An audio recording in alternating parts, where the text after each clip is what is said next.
Voice of Prayagraj, जज्बा सच दिखाने का।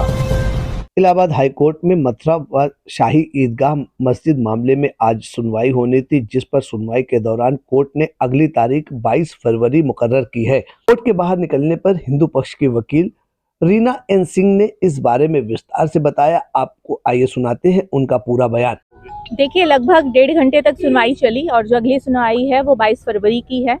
अब कोर्ट से सर्वे की एप्लीकेशन पे स्टे लगने के बाद अब जो बाकी एप्लीकेशंस हैं वो अभी पेंडिंग हैं और 7/11 की एप्लीकेशन पे अभी सुनवाई होनी है, जिस पे अभी एक ट्रायल चलेगा।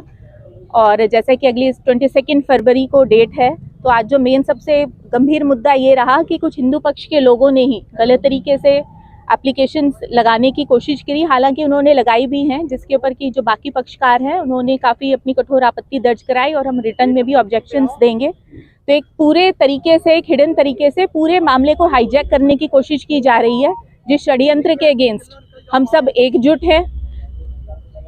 ऐसे मुट्ठी भर लोग हैं जिनका मेन उद्देश्य पैसे अर्जित करना, मीडिया की सुर्खियों में रहना, अपने आप को हीरो प्रोजेक्ट करना, मीडिया आगे आकर के किसी इंटरव्यू दे करके रोके दिखाना। अच्छा मैम, जिस तरह से आपका जो सूट है वो 3 नंबर है, शायद हमारा सूट नंबर 7 है। सूट नंबर 7 है आपका। ये हम पहले पक्षकार हैं, भगवान श्री कृष्ण लल्ला विराजमान। अच्छा, आपका 7 नंबर सूट है। तो आज जिस तरह से इस पूरे मामले की सुनवाई हो रही थी, कोर्ट कमिश्नर पर सुप्रीम कोर्ट ने रोक लगाई है, लेकिन जो रेवेन्यू सर्वे के लिए कहा गया, क्या उस पर भी आज कोई सुनवाई? देखिए, जो रेवेन्यू सर्वे की एप्लीकेशन है वो लास्ट हियरिंग में लगी है और उससे पहले बहुत सारी ऐसी एप्लीकेशंस है कोर्ट के समक्ष जो 2020 से पेंडिंग है। तो सीरियल वाइज सुनवाई होगी। हमारी भी कई एप्लीकेशंस हैं जो हमने 6 महीने पहले लगाई थी इंस्पेक्शन की।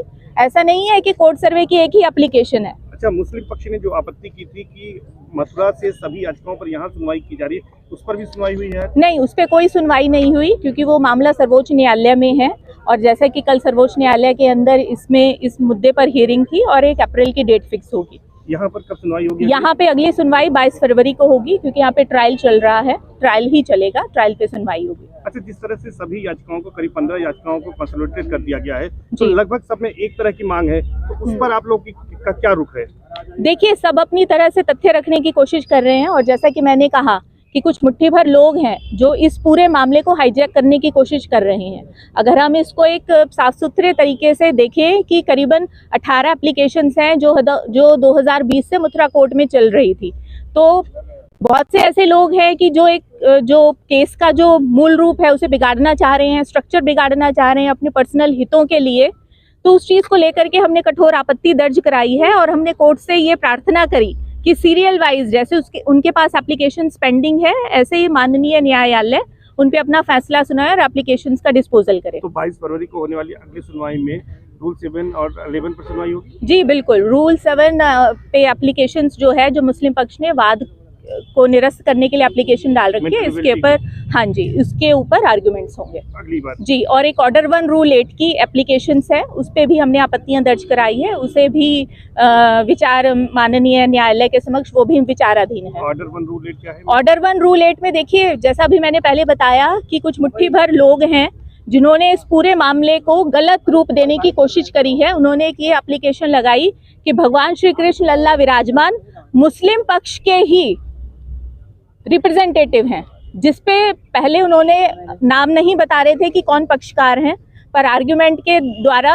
मेरे दबाव देने पर उन्हें नाम बताना पड़ा, क्योंकि हमने बार बार पूछा कि आप इस चीज़ को साइलेंटली कोर्ट में नहीं पेश कर सकते और आप नाम बताइए। जब उन्होंने नाम बताया कि हम प्लेंटिव भगवान श्री कृष्ण लल्ला विराजमान के हैं और हमारी प्रेयर ये है ऑर्डर 1 रूल 8 के अंदर कि जितने भी मुस्लिम कम्युनिटी है उसके भगवान श्री कृष्ण प्रतिनिधि होंगे। ये मैं आप सबके माध्यम से पूछना चाहती हूँ, क्या ऐसा संभव है? यही चीज हमने उठाई कि जहाँ पे हिंदू पक्ष अपने वर्चस्व की लड़ाई लड़ रहा है, भगवान श्री कृष्ण के मूल गर्भगृह को वापस पाने के लिए लड़ाई लड़ रहा है, वहीं पे कुछ मुट्ठी भर लोग अपने लालच के लिए, पैसे के लिए, मीडिया की सुर्खियों में आने के लिए ऐसी झूठी मनगढ़ंत एप्लीकेशन लगा रहे हैं। तो आप ये क्या साबित करना चाहते हैं? हमने इस चीज़ का पुरजोर विरोध किया और जिसमें अगली सुनवाई में हम इसमें रिटर्न में सबमिशन सबमिट करेंगे। बच्चे बताने में रीना एन सिंह।